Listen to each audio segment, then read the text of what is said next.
I am Jimbo Paris, and you are listening to The Jimbo Paris Show.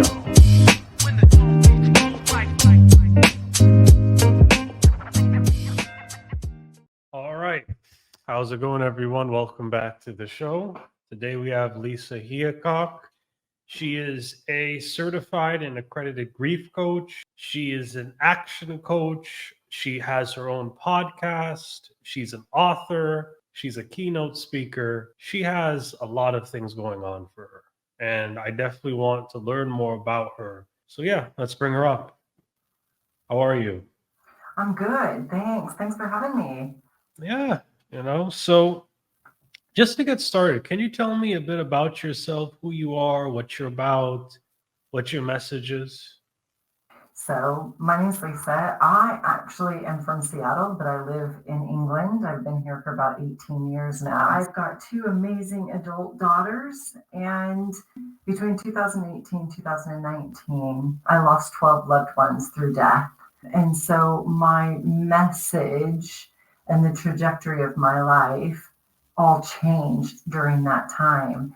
And so on my podcast, and I share my story of loss, but also of healing, and offer hope to those who are going through a lot of complex grief, because grief isn't just about losing loved ones through death. There's a lot of different forms of grief. And so I just share about loss and healing and offer hope.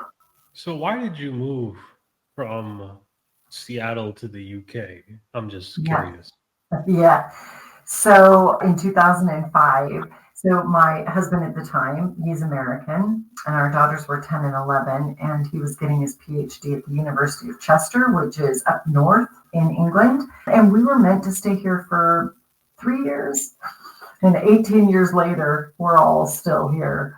So we just decided, we just loved it. And it's very expensive to keep staying with the visas, but once we were in and got our citizenship, it was just a no-brainer. We love it. So I'm just thinking here, you talk a lot about sort of your holistic practices and your coaching sessions. Can you kind of give a gist of how you begin to incorporate those things and kind of become this life and grief coach? I certified and accredited as a life coach, and they really want you to kind of niche in areas of your business. And so for me, being an action-oriented person, someone who's really into personal development and self-development and things that I have, implemented in my own life, that was quite an easy niche for me because I was doing it and I'd always done it. The grief coaching came a bit later. I was a little bit more hesitant to do that, questioning, am I ready? Am I healed enough? Am I going to carry the load of other people's pain? And the answer was more about just a calling that I've experienced these things, going through a divorce, I'm a breast cancer survivor. So going through these things, it really, not only do I have life experience, do I have the education, but it's a calling really to help others. So I get it. And so I usually work one-on-one. Sometimes I do group coaching with grief, but majority is just one-on-one sessions like this online. So what motivated this transition to helping people deal with their grief? Why do you think this is I don't know if you think this is what you're passionate about or what you think other people need from you, like what sort of motivated this? When I was going through the losses, I lost my parents, I lost my 24-year-old son-in-law, I lost my niece, I lost friends, children. And I think I went to grief counseling. I then hired a life coach. And I had wonderful support around me, my best friend, my, friends. And for me, it was like I realized also some people say and do things that aren't as helpful. So I think it's really important to educate people on grief. We're a bit grief illiterate. And so if I can educate and help people who are trying to support loved ones who are grieving, that's another part of my work, is grief educating. But as far as the grief support, I just know what I needed. I know what helped me, and I want to offer that safe space. I want to create that safe space so that the griever can be heard, can be seen, their grief can be witnessed, and they feel less alone. So for me, that was a really important part of the work that I do. I don't only do grief work. I do probably half of the other is the personal development, but they go hand in hand. I really believe they go hand in hand. So when people are grieving, again, it could be a divorce, it could be parental alienation, it could be anything that is a loss. They then go, now what? Now what? And that's when we start going down the personal development, the self-development. What do they want out of life? What is it they're looking for? What are they passionate about? So we kind of take them through a whole process, but I go at their pace. And it's I think it's just an important piece of work. Sure. So how does grief work and this development sort of go hand in hand? Can you go more in depth on why you so strongly believe that?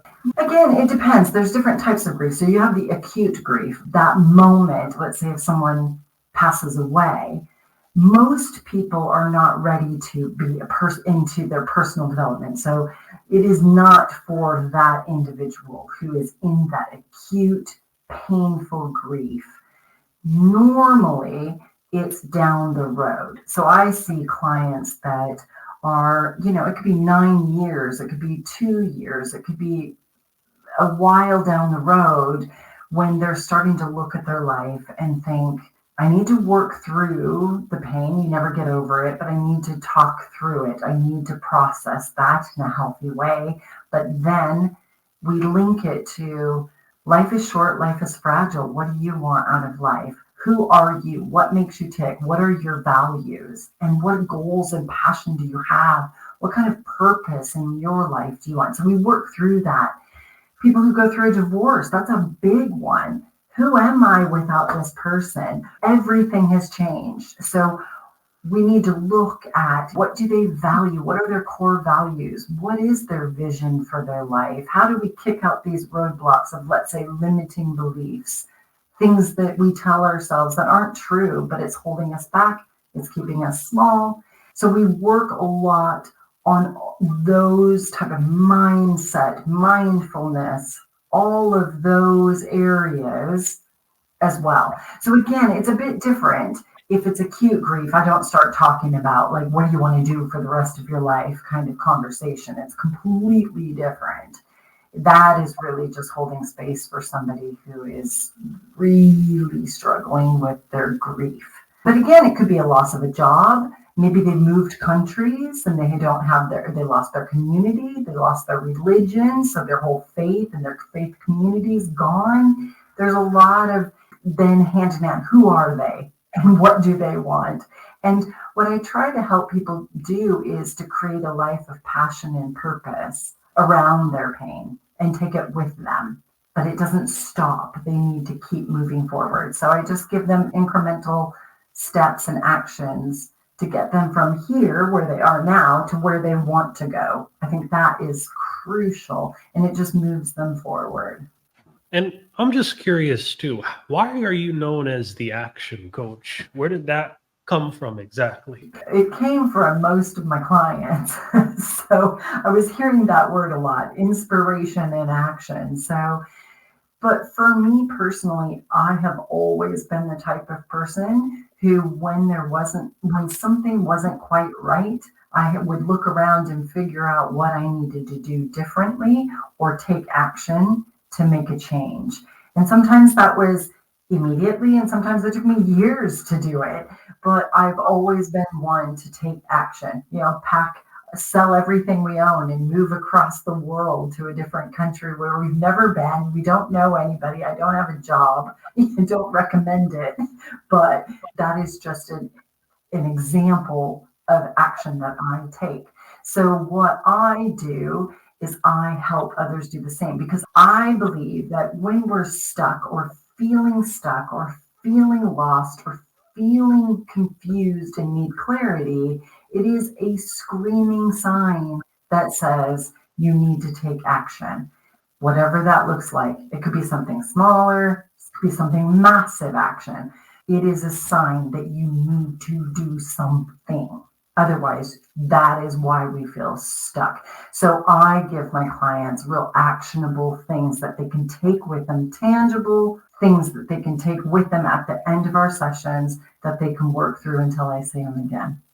So, when did you become now a keynote speaker? Because it's one thing working with clients, but it's another thing getting up on stage and sort of discussing this to a broader audience. Was anything Yeah. different? Was this a tough transition? Was this a good transition?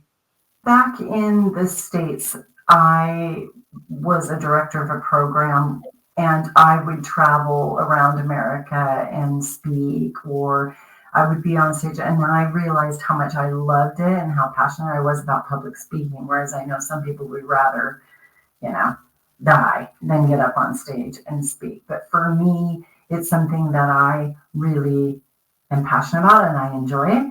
And so getting up on stage and sharing is something that is easier for me. I enjoy it. I'm passionate about it. When you get up and share this sad story, the story of losses, that's a bit different. I believe, though, that it's so important to be vulnerable. I know it's hard to do that, but I think for me, it's important to share so that people who are in the audience or who are listening realize they're not alone. And I think that's really important. But again, I don't always speak sharing my story on stage, but I just love it. I absolutely love it. And can we talk a bit about your education as well? Because I think you sort of worked in integrative nutrition, I believe. What's that about? Well, do you know what? I would never say I'm a health coach. Never, that's not really the lane that I went down. When my dad was sick, and this was in 2018, I moved back to Seattle to help care for him until he passed away and care for my mom. I mean, they'd been together forever. And during that time, I was really passionate about finding things that could help him. I knew the outcome, but I wanted to keep him as healthy and as comfortable as possible.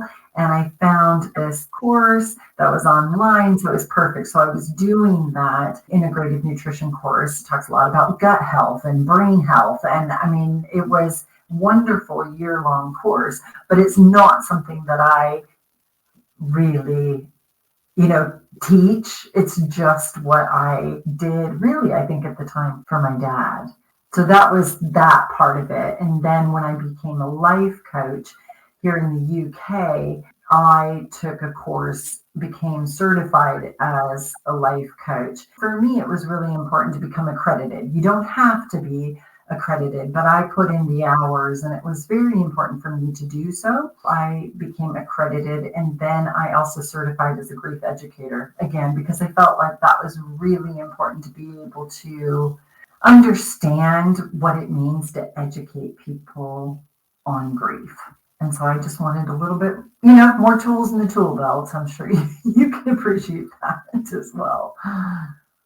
So, was this a crazy transition for you? Did you consider this a big jump, or do you think sort of your education kind of connects well to what you're doing right now? Yeah, I mean, I felt like it was a pretty natural extension of who I am just as a person. People, even when I was young, would come to me for advice, or my oldest daughter calls me Yoda, which is so funny. But it's because I have this kind of intuitive sense, and people come and I can talk to them and listen and give advice. So it was kind of a natural transition. But going from the corporate world into owning your own business was not a natural transition for me. That's a whole different story. Going from an employee to a CEO is very different. So I've had to learn what that actually means. But the work itself and the coaching and the speaking and all the writing feels very natural. Yeah, so I think it's important now to move more to the writing because you're also an author. And I'm just thinking here, how do you sort of balance creativity and discipline as an author to sort of optimize your writing and sort of maybe give a bit of a gist on your journey? Yeah, again, this was something that I wouldn't have ever thought. It was not on a vision board anywhere, let's just say. When my dad was sick, I started writing, just journaling, and that was just typing, but I wasn't sharing it until a bit later. I started sharing and blogging and writing, and found that that was something that was not only cathartic, but was helpful and well received. And so then an opportunity came last year, I believe, to work with 15 other women to write this book called Transforming Pain into Purpose. And that really kind of sparked, writing this chapter sparked more interest in writing my story. And so I'm in the process of doing that by myself. And the discipline of that is difficult. I'm not going to lie. Like that one for me is like, oh, yeah, I need to write. Oh, I need to write. And if you sit there and you wait for that inspiration, sometimes it just doesn't show up. So sometimes it's just about typing away and just seeing what is landing and not overthinking it. And that's hard for me. And are you self-published? It was a publishing company, AMA publishing company. Now, am I going to be self-published? I'm not sure. I've spoken to a publisher and I'm not sure. I'm not there yet. This is more of a new part of my journey. So, do you think there are any specific authors or books that might have influenced or directed, your writing style? Do you try to incorporate a specific writing style? Not really. I just am sharing from my authentic self, like who I am. I want it to sound like me. So I'm just simply writing as if we were having a conversation. But I do have authors that I absolutely love that are easy reads for me. So people like Jen Sincero, she has amazing books. I love her. And I love Mel Robbins. She is another person that I absolutely love, and I love their writing style. It's super easy. Of course, I've got business books that I love as well, but as far as like personal development, those two are huge for me. And Untamed by Glennon Doyle is another one that I absolutely love. And this kind of storytelling is very captivating. So for me, I just share as it's a story, and I hopefully it's engaging. And is it usually engaging? I think so. I think it's well received. I think so. I got to add humor in there too. It's super important. What do you hope to see in your audience and in your clients when you push out this book and when you push out your efforts, maybe through being a keynote speaker or host? I think it's so important to be vulnerable and authentic and real, like I said earlier, so that people realize they're not alone in what they're feeling. But one of the biggest things for me is inspiring others. I really want to be inspirational in the sense that I want people to feel like there is hope and there is healing. And no matter what you're going through, even if it's just horrible, there are modalities and things that you can use, different tools you can use to keep going. So really for me, it is about inspiring others to keep going, just keep going. So I was thinking too, you're also a podcast host as well. How do you sort of use your podcast to sort of inspire others? For me, I started the Because We Love Finding Meaning After Loss podcast because I believed that it was so important for people to give them a platform to share their stories of different types of loss. It's not, there's numerous types of loss, so that they could share their story, but then always with the idea that what modalities did they use? What tools did they use? What kind of support did they have to start to heal and rebuild their life? And then where can we find them now? Giving them the platform to be like, this is what I'm doing because of this. And I want to offer that opportunity in their business as well. So that really is kind of the three stages. But as far as the loss, I mean, I've talked to people all over the world, as I'm sure you have, and it's just so inspiring. So yes, it is people who have kind of felt like they've lost their identity because it was attached to their job and they lost their job, or they were in a car accident and now they're paralyzed from, the waist down, and they were a football player, and these kind of inspiring stories. So I really want to inspire people, but what I would love to do is for these people to be able to go, I'm going to try what he did or what she did and see if that can help me too. So, what are some interesting takeaways you've gotten from your podcast? And what is it called? It's called Because We Live, Finding Meaning After Loss. Oh my gosh, there are so many takeaways. But what I found is the resilience, the human resilience is powerful, is extremely powerful, and especially if they have the support. So I found that individuals who have this resilience to bounce usually have really good support systems. And that could be therapists, that could be, some are really, woo-woo. So they're into, like energy healing, other different types of woo-woo things that they do. Some are religious. So a lot of the takeaway is not what works for me may not work for somebody else. That's it. Grief, there are no rules. There's no rules and there's no formula. And so that's why I wanted to give platform. Pick an episode that you think might resonate with you. If it doesn't, move on to the next one. It's fine. There's plenty there. So, what are some of the most interesting experiences you may have had in your career so far? Because you've done a lot of things. I'm just curious, what are some of the high points? Maybe special clients, special shows, special, I don't know, reviews on your book? I'm just throwing things Yeah. out there. Yeah. I mean, listen, we can't say we have favorite clients, but the individuals that are, that, you want to jump out of your seat and celebrate are the ones who do the work. They will meet with me either every week or every 2 weeks for 6 or 10 sessions. And that's usually all that's needed. And when I see this light bulb just switch on and they're starting to get it, and it's like, oh, this is what's going on. So I need to course correct. I've been doing this. I feel stuck. I feel lost. I feel like there's no hope.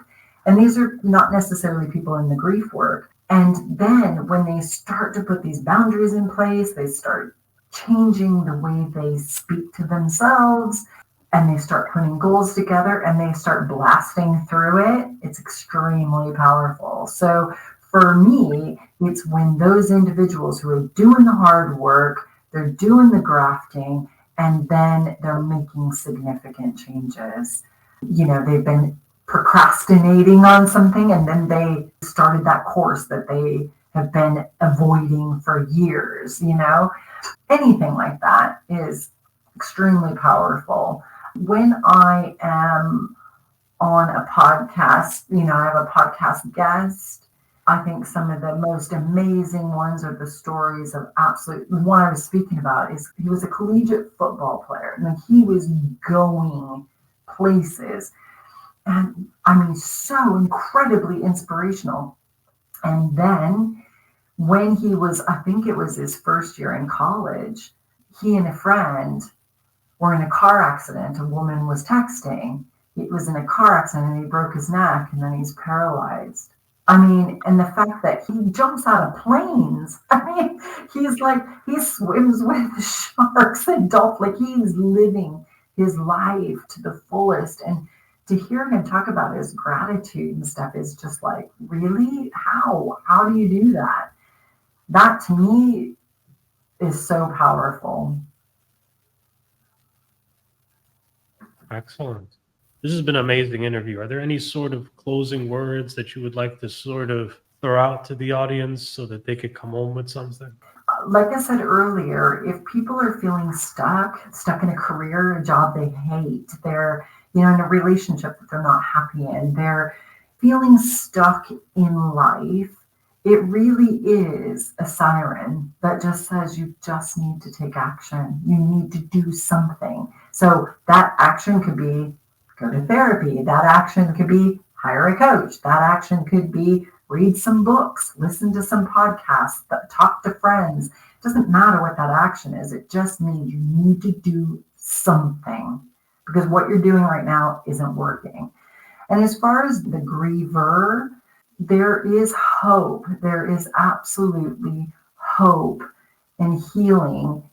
You just have to go through the mess to get to it. You can't go around it. It just doesn't work, and especially when it's trauma. Trauma sits in us, and you have to get that out. You can't go around it. There's no shortcut, sadly. And I would say if you are surrounded by people who are toxic or people who are not supportive, then you need to get new people. That is 100% the very first thing you should do. Get new people. Are there any ways we could reach you? Any ways people can find you? You can reach me on my website, holisticlifecoaching.org.uk. I see it there. And there's a place where you can book a free chat with me, discovery call, see if it's something that I can help.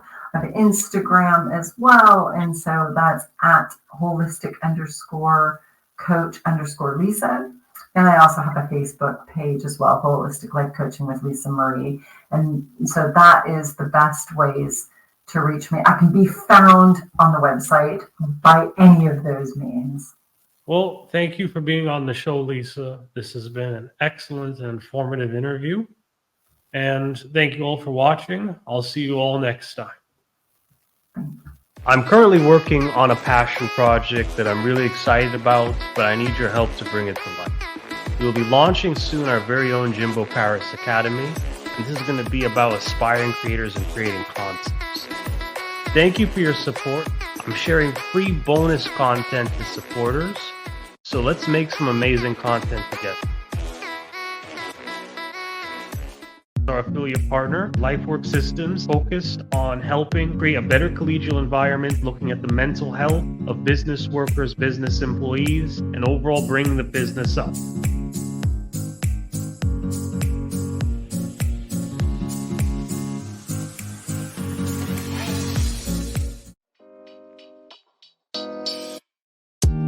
Thank you for listening to the Jimbo Paris Show.